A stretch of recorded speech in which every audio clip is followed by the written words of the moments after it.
Good morning everyone. Myself Dr. Rameshi Meena, Assistant Professor, Government PG College Gangapur city. बच्चों, हम आज BA first year के राजनीतिक सिद्धांत यानी प्रथम प्रश्न पत्र का अध्ययन करेंगे। उसमें हम सरकार के अंगों का अध्ययन करेंगे। सरकार के 3 अंग होते हैं, विधायिका, कार्यपालिका, न्यायपालिका। तो सबसे पहले हम इस चीज़ का अध्ययन करेंगे कि सरकार क्या है। इसका हम विस्तृत रूप से अध्ययन करते हैं। इसकी प्रस्तावना यानी इसकी भूमिका का बारे में हम पढ़ रहे हैं। सभ्य मानव समाज के लिए राज्य एक आवश्यक एवं सार्वभौम संस्था है। वस्तुतः राज्य एक प्रादेशिक समाज है जो सरकार और प्रजा के रूप में व्याख्यायित होता है। राज्य रूपी अमूर्त संस्था का स्वाभाविक मूर्त रूप सरकार है। यानी सबसे पहले हम पढ़ते हैं राज्य। राज्य होता क्या है, राज्य के बारे में पता होना चाहिए हमें। राज्य के 4 तत्व होते हैं, भूभाग, जनता यानी जनसंख्या, सरकार, संप्रभुता। सबसे महत्वपूर्ण उसका जो अंग है वो है सरकार। राज्य तो एक अमूर्त है और राज्य को जो मूर्त रूप दिया जाता है वो किसके माध्यम से देते हैं? सरकार के माध्यम से दिया जाता है। सरकार राज्य का वह अभिकरण है जिसके माध्यम से राज्य अपने उद्देश्यों को, यानी सरकार का उद्देश्य क्या होता है? लोक कल्याण, उसको अभिव्यक्त एवं क्रियान्वित करता है। प्रोफेसर गार्नर के मतानुसार सरकार के अभाव में जनसंख्या असंगठित, अराजकीय जन समूह ही होगी और किसी सामूहिक कार्य का होना संभव नहीं होगा। इसी प्रकार गेटेल के शब्दों में सरकार अपने अंगों के समूह से निर्मित होती है जिनके कार्य भिन्न होते हैं परंतु उनके दायित्व व ध्येय समान है तथा सफलता के लिए उनका सामंजस्यपूर्ण सहयोग अनिवार्य है। अतः स्पष्ट है कि सरकार राज्य का एक आवश्यक तत्व है। सरकार के हम यानी राज्य के 4 तत्वों का हमने जिक्र किया है, जैसे कि जनसंख्या, निश्चित भूभाग, संप्रभुता और सरकार। लेकिन जब जनसंख्या, निश्चित भूभाग, संप्रभुता के होते हुए भी यदि सरकार नहीं है तो राज्य की कल्पना संभव नहीं है। सरकार को राज्य की आत्मा कहा गया है जिसके ऊपर कानून निर्माण, कानून का क्रियान्वयन, कानून का उल्लंघन करने वालों को उचित दंड दिलाने का उत्तरदायित्व है। इन 3 मूलभूत उद्देश्य की पूर्ति के लिए सरकार के संगठन को निम्न 3 विभागों में व्यक्त किया जा सकता है। यानी सरकार के 3 कार्य होता है, एक तो कानून निर्माण, फिर कानूनों को लागू करना और फिर कानूनों को उल्लंघन करने वाले को सजा देना या दंड देना। तो इनको यानी जो सरकार के 3 उद्देश्य हैं उनकी पूर्ति के लिए सरकार के संगठन को निम्न 3 भागों में बांटा है। कौन कौन से हैं? एक तो उसका विधायिका, एक कार्यपालिका, एक न्यायपालिका। विधायिका क्या काम करती है? कानून का निर्माण। कार्यपालिका क्या काम करती है? उन कानूनों को लागू करती है। और न्यायपालिका कानूनों को क्रियान्वित करने वाली संस्था। अगर भी यानी कानून का उल्लंघन करता है तो उनको दंड देने का काम करते हैं। अब हम सरकार के पहले अंग यानी विधायिका जो कि कानून निर्माण का कार्य करती है उसके अर्थ का अध्ययन करेंगे कि व्यवस्थापिका का अर्थ क्या होता है। सरकार के 3 अंगों में व्यवस्थापिका को अत्यंत गौरवपूर्ण स्थान दिया गया है। विधायिका, जिसे सामान्यतः संसद के रूप में जाना जाता है, अंग्रेजी शब्द पार्लियामेंट जो कि लैटिन भाषा के शब्द पार्लियामेंटम का हिंदी रूपांतरण है। किससे बना है विधायिका? अंग्रेजी के पार्लियामेंट से। और पार्लियामेंट शब्द किससे बना है? लैटिन भाषा के पार्लियामेंटम से। और पार्लियामेंटम का अर्थ क्या होता है? बोलना या विचार विमर्श करना। यानी विधायिका में विचार विमर्श किया जाता है कानूनों के ऊपर। प्राचीन काल में कानून बनाए नहीं जाते थे बल्कि समाज में ढूंढे जाते थे। उन्हें लोक नियम कहा जाता था। मध्य युग में राजा की सहपरिषद सभा को संसद कहा जाता था जिसमें शिकायतों के निवारण के लिए प्रस्तुत याचिकाओं पर राजा न्यायाधीशों के साथ विचार विमर्श करता था। आधुनिक लोकतांत्रिक व्यवस्था में ब्रिटेन की संसद विश्व की पहली लोकतांत्रिक संसद है। इसीलिए ब्रिटेन की संसद को सांसदों की जननी कहा जाता है। वर्तमान काल में सभी लोकतांत्रिक देशों में विधायिका ही सबसे प्रभावशाली अंग है जो लोकमत या राष्ट्रीय इच्छा को व्यक्त करती है। प्रोफेसर गार्नर के शब्दों में अनेक अंगों में जिनके माध्यम से राज्य की इच्छा अभिव्यक्त होती है तथा लागू की जाती है, विधायिका का स्थान निर्विवाद रूप से सर्वोच्च है। ऐसी स्थिति में विधायिका को राज्य की इच्छा का दर्पण कहा जा सकता है जो जनता की इच्छा की अभिव्यक्ति का प्रमुख माध्यम है।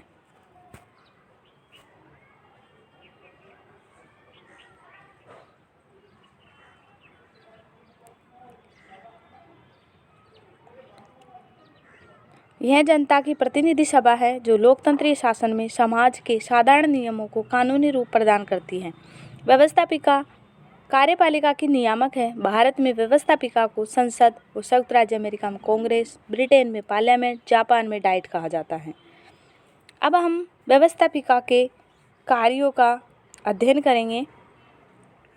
व्यवस्थापिका कौन कौन से कार्य करती हैं। व्यवस्थापिका का सबसे पहला कार्य है कानून निर्माण संबंधी कार्य, यानी व्यवस्थापिका का प्रमुख एवं महत्वपूर्ण कार्य है कानून का निर्माण करना। सामाजिक परिस्थितियों के अनुकूल संसद नए कानूनों का निर्माण करती है तथा पुराने कानूनों में आवश्यक संशोधन करती है। अनावश्यक कानूनों को समाप्त करती है। कानून निर्माण के अंतर्गत अधिकांश प्रजातांत्रिक देशों में त्रिस्तरीय व्यवस्था प्रचलित है, जिसमें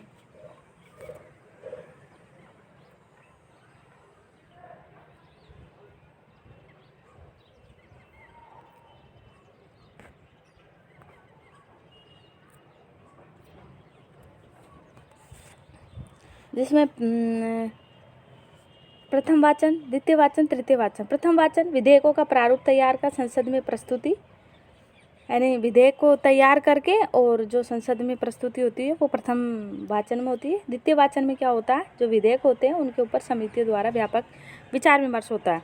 तृतीय वाचन, इसमें सदन द्वारा पारित करना शामिल है, यानी सदन जो मतदान करके उसको पारित करता है वो सारी प्रक्रिया तृतीय वाचन में आती है। द्विसदनात्मक संसद में यही प्रक्रिया दूसरे सदन द्वारा पूर्ण किए जाने तथा राष्ट्र अध्यक्ष के हस्ताक्षर से विधेयक कानून बन जाते हैं। यानी कि अगर एक सदनात्मक है तो प्रथम वाचन, द्वितीय वाचन, तृतीय वाचन के बाद राष्ट्र अध्यक्ष के साइन होकर कानून बन जाते हैं। और दो सदन हैं तो जो प्रथम सदन में 3 वाचन होते हैं वही दूसरे सदन में भी वही पूरी प्रक्रिया होती है। उसके बाद राष्ट्र अध्यक्ष के हस्ताक्षर होने के बाद विधेयक कानून बन जाते हैं। अब हम व्यवस्थापिका के दूसरे कार्य यानी कार्यपालिका संबंधी कार्यों का अध्ययन करेंगे। संसदीय लोकतंत्र में कार्यपालिका व्यवस्थापिका के प्रति उत्तरदायी होती है। व्यवस्थापिका मंत्रिमंडल पर प्रश्न पूछकर, काम रोको प्रस्ताव द्वारा निंदा प्रस्ताव पास कर, अंतिम रूप से अविश्वास प्रस्ताव द्वारा नियंत्रण रखती है। बेजोड़ के शब्दों में व्यवस्थापिका का गठन वैसे तो औपचारिक रूप से विधि निर्माण के लिए होता है, परंतु उसका मुख्य कार्य कार्यपालिका का निर्माण तथा नियंत्रण करना है। अध्यक्षीय शासन व्यवस्था में व्यवस्थापिका कार्यपालिका पर नियंत्रण रखती है।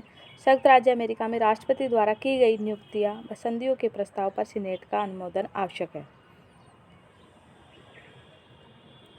अब हम व्यवस्थापिका के तीसरे कार्य यानी वित्तीय कार्य का अध्ययन करेंगे।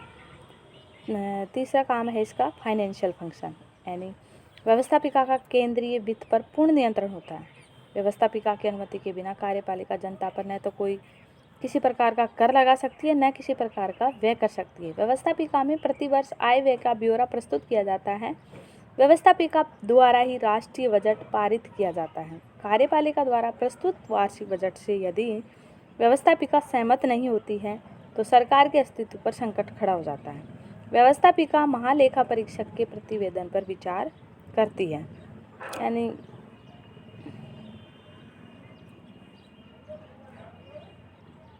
अब हम व्यवस्थापिका के न्याय संबंधी कार्यों का अध्ययन करेंगे। विश्व के अनेक देशों में विधायिका न्याय कार्य भी संपन्न करती है।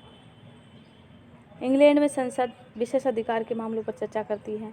वहाँ हाउस ऑफ लॉर्ड्स उच्चतम अपीलीय न्यायालय है। अमेरिका में सीनेट राष्ट्रपति पर लगाए गए महाभियोग के प्रश्न पर विचार करने के लिए न्यायालय के रूप में काम करती है।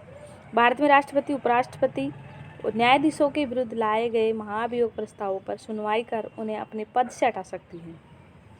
संसद अपनी प्रक्रिया की स्वयं स्वामी है, अतः वह सदन की मानहानि के दोषी व्यक्ति को दंड देने का भी अधिकार रखती है।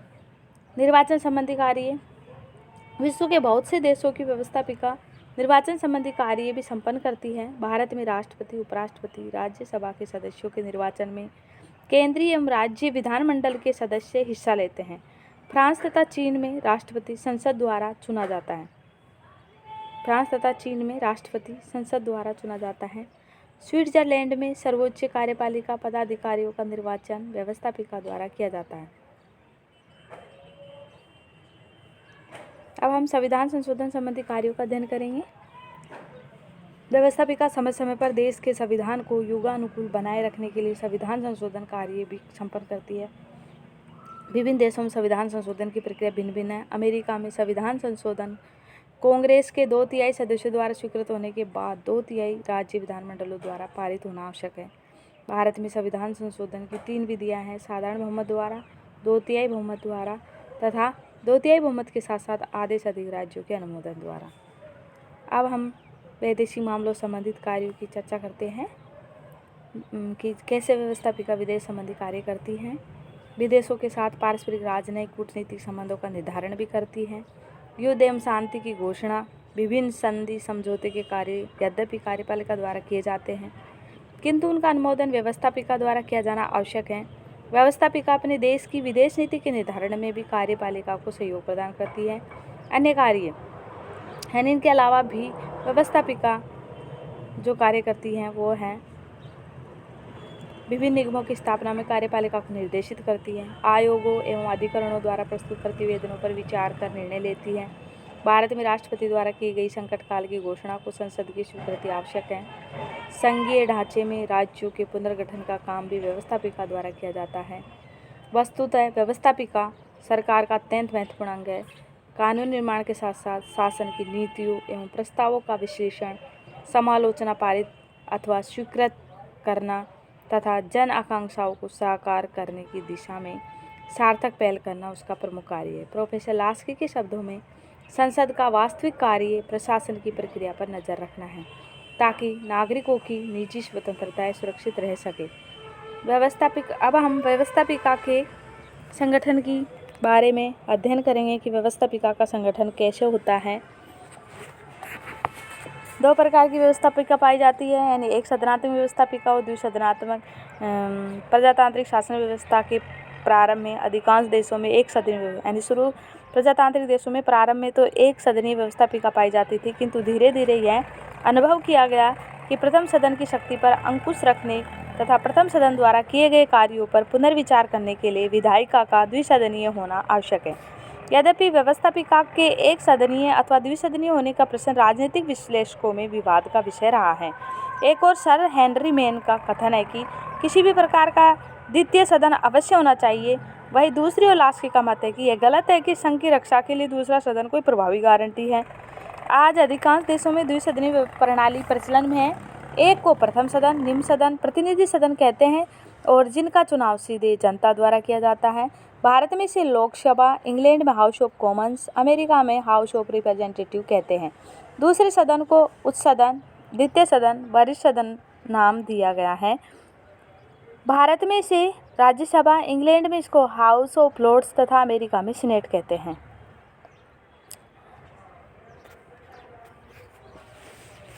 वर्तमान में व्यवस्थापिका की शक्तियों में ह्रास हो रहा है।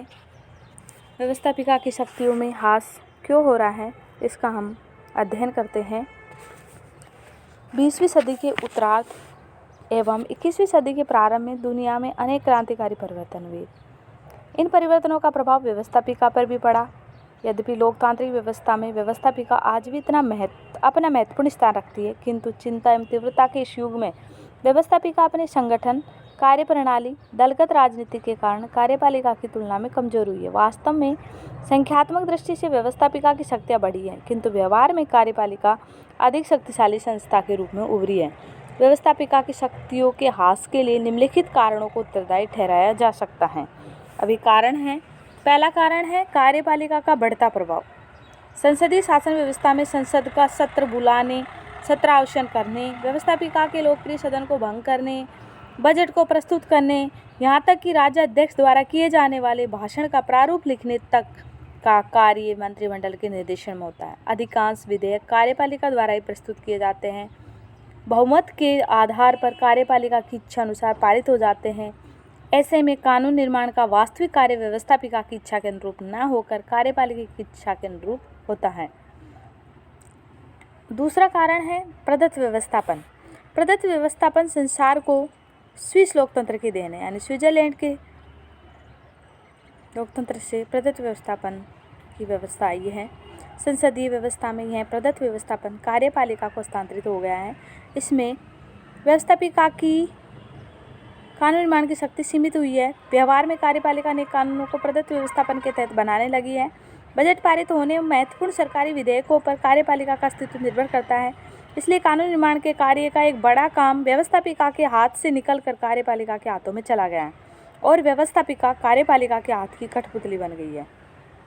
तीसरा कारण है दलीय अनुशासन। व्यवस्थापिका के सदस्य जन इच्छा के व्यक्ति का प्रतिनिधित्व करते हैं, किंतु वास्तव में सदन में व्यवहार करते समय वे सरकारी नीतियों के समर्थक या आलोचक की दोहरी भूमिका रहते हैं, क्योंकि उनके ऊपर दलीय अनुशासन के रूप में व्हिप्स का नियंत्रण रहता है। दल के प्रमुख नेता उनके साथ राजनीतिक स्वामियों जैसा व्यवहार करते हैं। दल के समर्थन के आधार पर कार्यपालिकाएं विधायकों से कुछ भी कराने की शक्ति रखती हैं। परिणाम स्वरूप एलन बोल के मत में 20वीं शताब्दी में अनुशासित दलों, कार्यपालिका की बढ़ती हुई शक्तियों तथा उनके बढ़ते हुए क्षेत्र ने विधायिका का पतन कर दिया है। चौथा कारण है न्यायपालिका की भूमिका। न्यायालय की भूमिका के कारण भी व्यवस्थापिका की शक्तियों का ह्रास हुआ है। भारत तथा अमेरिका जैसे राज्यों में न्यायिक समीक्षा जैसी व्यवस्था ने विधायिका की शक्ति को कमजोर किया है। विडंबना यह भी है कि कार्यपालिका शक्ति में वृद्धि को भय व आशंका से देखा जा रहा है, जबकि न्यायपालिका की बढ़ती हुई सत्ता को स्वीकार किया जा रहा है। अमेरिका के सर्वोच्च न्यायालय को कांग्रेस का तृतीय सदन भी कहा जाता है। चौथा कारण है संचार माध्यमों का प्रभाव। संचार माध्यमों का विकास विधायिका के प्रभाव में कमी लाने का प्रमुख कारण है। आज कार्यपालिका विधायिका को विश्वास में लिए बिना संचार माध्यमों के द्वारा जन इच्छाओं का संकलन कर सकती है। संचार के साधनों के विकास ने कार्यपालिका प्रधान को सीधे जनता के समक्ष लाकर खड़ा कर दिया है। वह सीधे जनता से बात कर जनमत जान सकता है। भारत में मन की बात कार्यक्रम के माध्यम से कार्यपालिका एवं जनता के बीच संवाद का प्रभावी माध्यम बना है। वस्तुतः अब राजनीतिक दल ही नहीं बल्कि मीडिया भी प्रतिपक्ष की भूमिका निभा रहा है। इन कारणों के अतिरिक्त अन्य कारण भी है, जैसे सेना पर नियंत्रण, वैदेशिक मामलों में प्रमुखता, लोक कल्याणकारी राज्य की अवधारणा और विषय विशेषज्ञों पर निर्भरता। व्यवस्थापिका में साधारण योग्यता वाले व्यक्तियों की बहुतायत ने व्यवस्थापिका के महत्व में कमी की है, किंतु लोकतंत्र के सजग प्रहरी और जन इच्छा की प्रतिनिधि के रूप में व्यवस्थापिका आज भी लोकतंत्र का केंद्र बिंदु है।